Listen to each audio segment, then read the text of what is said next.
ఇది కేవలం సమాచారంగా మాత్రమే భావించండి. వైద్య నిపుణులను సంప్రదించండి. గట్ హెల్దీ ఫుడ్స్ అని మనం వినేవి చాలాసార్లు మనకి యాసిడ్ రిఫ్లక్స్ వస్తుంది.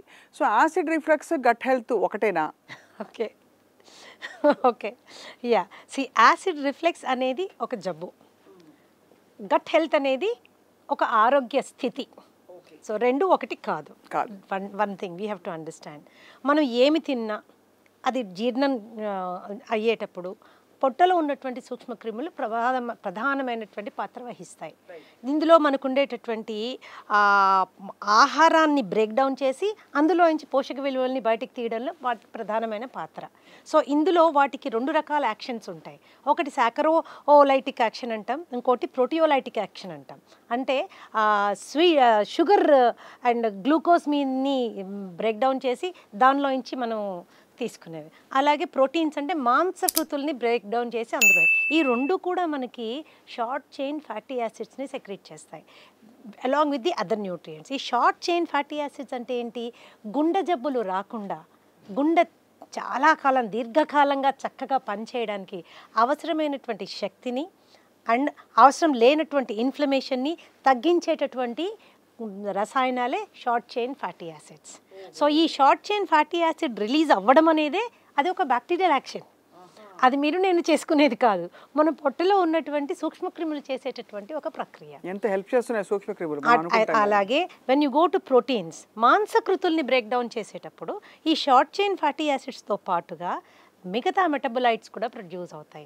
అవి అమోనియా కావచ్చు, అమైన్స్ కావచ్చు, చాలా రకాలైనటువంటి ఫీనాల్స్ కావచ్చు, ఇండాల్స్ కావచ్చు, ఇలా రకరకాల మెటబలైట్స్ ప్రొడ్యూస్ అవుతాయి. ఈ మెటబలైట్స్లో కొన్ని మనకి హాని చేసేవి కూడా ఉంటాయి. కాబట్టి ప్రోటీన్ ఇంటేక్ని చాలా జాగ్రత్తగా గమనించుకోవాలి. గట్ హెల్త్ బాగుండాలంటే ప్రోటీన్ ఇంటేక్ మీద ప్రత్యేకమైన శ్రద్ధ మనం పెట్టాల్సి ఉంటుంది.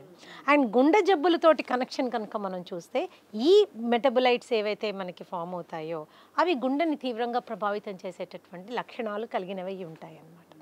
సో టీఎంఏ అని, టీఎంఏఓహెచ్ అని ఇలాంటివన్నీ కొన్ని మెటబలైట్స్ ప్రొడ్యూస్ అవుతాయి.